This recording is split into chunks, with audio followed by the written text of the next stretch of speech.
Let's go to the great state of Michigan, and with us today is Bill Huizenga, and he's been a congressman forever over there, and he's looking for even higher positions in life. Bill, Congressman, tell us what the heck is going on in Michigan.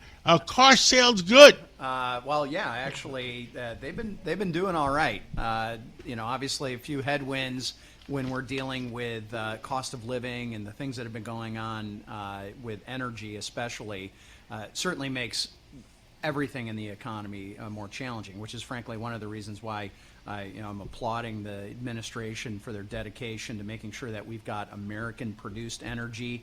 And we also need to make sure we've got the refineries to be able to do that. We've got to work with our allies like the Canadians to get that imported so that we're not dependent on our foreign adversaries for all this.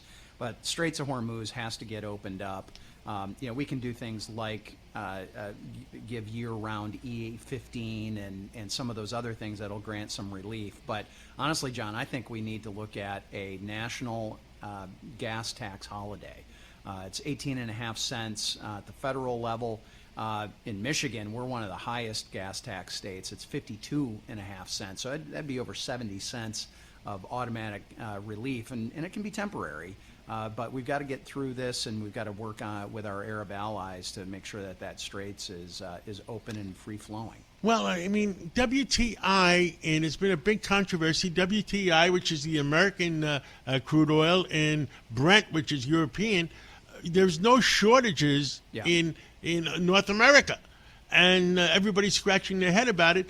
But like we always say, and whether it's Canada or wherever, things will sort themselves out, because as soon as the strait is open and as soon as there's a peace, I guess the price will come back down to $60 a barrel. Yeah, and look, Secretary Bessent has talked about this. Kevin Hazlitt has talked about this. Others have made that observation.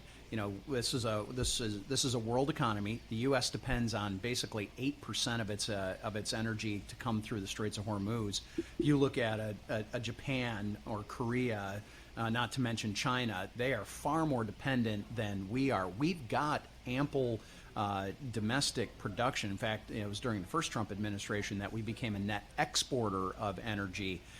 What we really are lacking is refineries and pipelines and some of those things that are the infrastructure around that. So when we do that, and when the straits get sorted out, then I think we will see those prices come down very dramatically.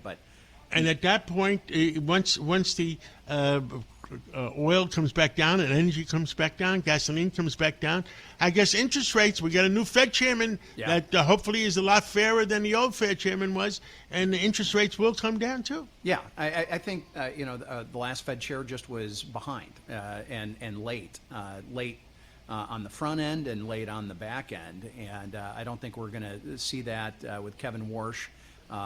He was an excellent choice. It's going to be a great Fed chairman, and look, once energy is solved, that's going to have ripple effects into groceries, as you well know. Kind of all areas of the economy. My family's in construction. You look at costs for shingles, for siding, for plumbing, for all those things. All of that will start to moderate, and because I think the setup is with the working families tax cuts, that quote unquote one big beautiful bill, where there's no tax on tips, no tax on overtimes, no tax on Social Security. We've set up America to come roaring back. We just need to get the Middle East sorted out here a bit, and I think that Uncle Sam is going to get unleashed here in this 250th anniversary year of us. So I think we're gonna have a very strong economy. And you're running. What do you tell us? Tell all the million people listening to us what you're running for. Yeah, well, like every member of the House of Representatives, I get a very public job review every 2 years, and so we're up again here in November. I'm the vice chairman of the Financial Services Committee, and I also serve on the Foreign Affairs Committee. My district, which is in Southwest Michigan, kind of down in that bottom corner of Lake Michigan, we have the pretty sunset side of the lake, by the way. We are very dependent on manufacturing. I'm home to a lot of Tier 1, Tier 2 automotive suppliers, office furniture, like Herman Miller and what's now Miller Knoll and Hayworth. But we also have Stryker, Pfizer. I'm home to Kellogg and Post in Battle Creek, Michigan.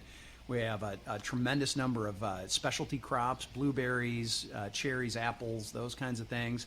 And we're a tourist destination. So, we need a healthy economy. Now, I heard a rumor. Do you have a primary?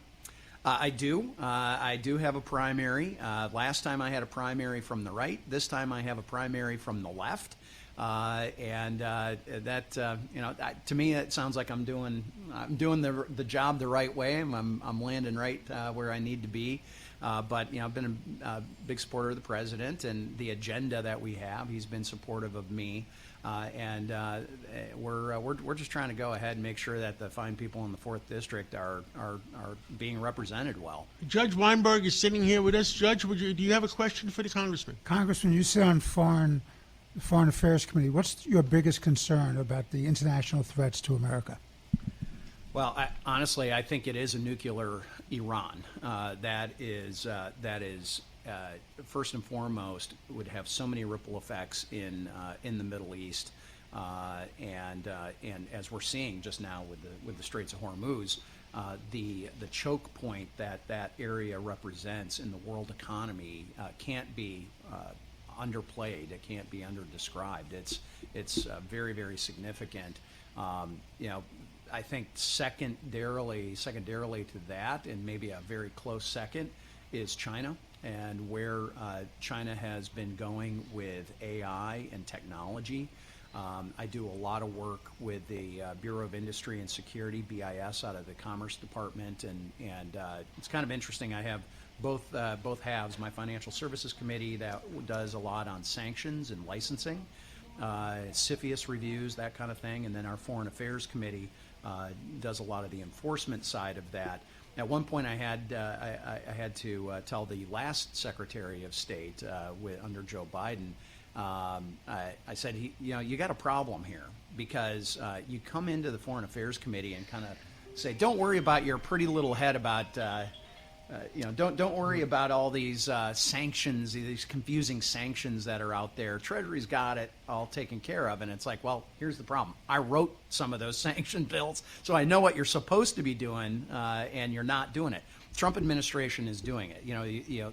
Sanction is only as good as your willingness to enforce them, and that's what they're doing right now. So those are the two things that really kind of keep me up. Congressman Bill Huizenga, thank you so much for coming in today, and we'll catch up with you again real soon. John, good to be with you. Appreciate it.